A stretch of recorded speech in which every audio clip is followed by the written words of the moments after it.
Level 5 ambition म्हणजे काय? They were somewhat extreme. ते जरा आतीच असतात. They are paranoid. हे लोक भित्रे असतात. हे खूप घाबरत असतात. कॉन्ट्रेरियन. जग आहे ना ह्या कंपनीची मशीन घेतील ते ह्या कंपनीची घेतील. सगळे लोक अमुक अमुक सॉफ्टवेअर वापरतील तर हे लोक काहीतरी वेगळं वापरतील. ह्यांचं काहीतरी जगावेगळंच काहीतरी असेल.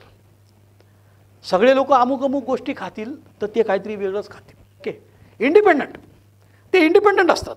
ते त्यांची टीम, त्यांचं प्रोडक्ट, त्यांचं हे, त्यांचं कंपाऊंड, त्यांचे लोक, बाकी जगाशी आपलं काय घेणं देणं नाही. They are offset. ॲक्च्युली ते झपाटलेले असतात. म्हणजे काहीतरी चित्रविचित्रच काम असतं. ओके. ऑब्सेस्ड. झपाटलेला. एकच गोष्ट. झोपेत पण तेच चालतं. आंघोळ करताना पण तेच लागतं. कधी कधी साबण लावायला विसरतो कारण विचारात असतो. मोनोमॅनिकल. एकच गोष्ट. त्याच्याकडे 5 गोल नसतात. एकच गोल असतो. एकाच गोष्टीवरती फोकस. One thing. काय करायचं आहे आपल्याला. क्लॅरिटी. एक्झॉस्टिंग. पूर्ण एक्झॉस्ट झाला, सगळे लोक थकले तरी हा घरीच जात. म्हणजे याला एक्झॉस्ट झाल्यानंतर पण काम करायला मजा येते. हा थकतच नाही. या सगळ्या क्वालिटीज आहेत. ॲक्च्युली जगामध्ये ह्या सगळ्या निगेटिव्ह क्वालिटी जर हे लोक वियर्ड आहेत. वियर्ड म्हणजे विचित्र. हे लोक विचित्र असतात. They R weird. They are selfish. ते खूप स्वार्थी असतात असं जगाला वाटतं. म्हणजे त्यांचे फॅक्टरीमध्ये काम करणारे लोक बाकी लोकांबरोबर ते सेल्फिशच असतात. They R anti social. जग त्यांना अँटी सोशल म्हणतं. समाजात ते वावरत नाहीत.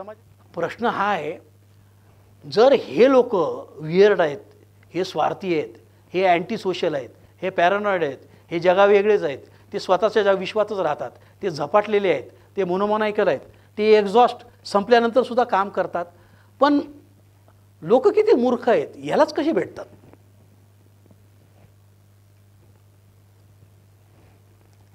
मग प्रश्न असा आहे, how have they built truly great organisation? जर मग एवढा स्वार्थी माणसांनी ग्रेट ऑर्गनायझेशन बिल्ड केली कशी, हा प्रश्न आहे. हे लोक 1000 कोटी, 2000 कोटी, 1 लाख कोटीची कंपनी बिल्ड कशी करतात?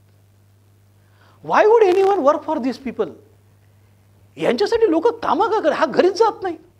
तो स्टीव्ह जॉब्स पण घरी जात नाही, त्याचे लोक पण घरी जात नाहीत. ओके. मला जर असे 2 भेटले ना, मी तर 1000 करोड करून टाकेल. आपण ते 2 भेटणार कसे तुला? कारण त्यांना येडा माणूस लागतो. Why people follow them? लोक त्यांना का फॉलो करतात? Because they channel their ego and intensity in something larger and more enduring than themselves.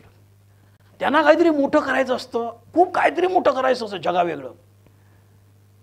त्या मोठ्यामध्ये त्यांचं काहीच नसतं स्वतःचं. स्वतःला पर्सनली त्यांना काहीच नको असतं.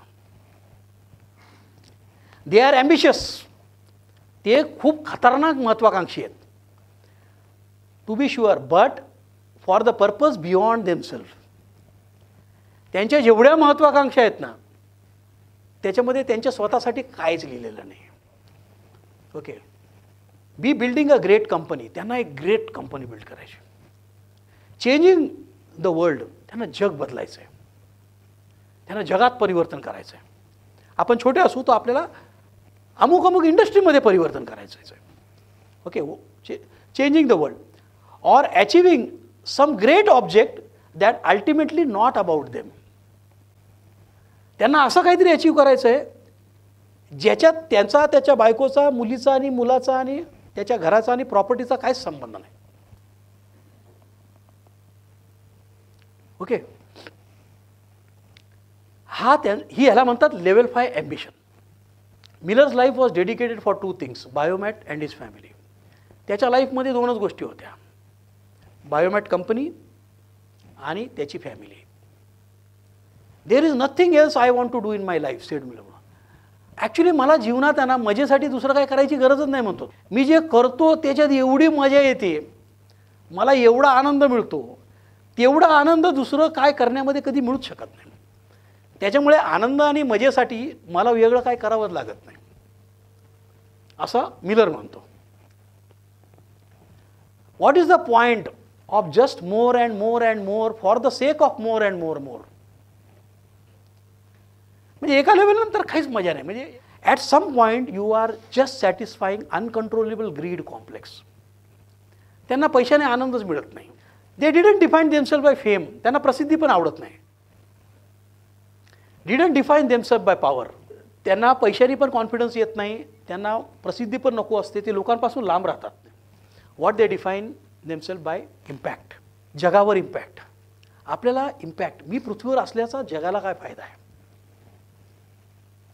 Contribution, what contribution I am going to do in industry. सगळ्यात खतरनाक इगोइस्टिक पोरगा म्हणून बिल गेट्सला लहानपणचे लोक ओळखतात. पण त्यातला एक मित्र त्याला मायक्रोसॉफ्ट सुरू झाल्यानंतर ऑफिसमध्ये जाऊन भेटून आला. तेव्हा तो मित्र काय बोलला माहिती का? All bills ego goes in Microsoft, it is his first born child. आज मी ज्या माणसाला भेटलो ना, तो बिल गेट्स नव्हताच. किती अहंकारी पोरगा होता. आता तो सगळ्यांचा नोकर आहे. त्या कंपनीत काम करणाऱ्या सगळ्या माणसांचा नोकर असल्यासारखा वागतो.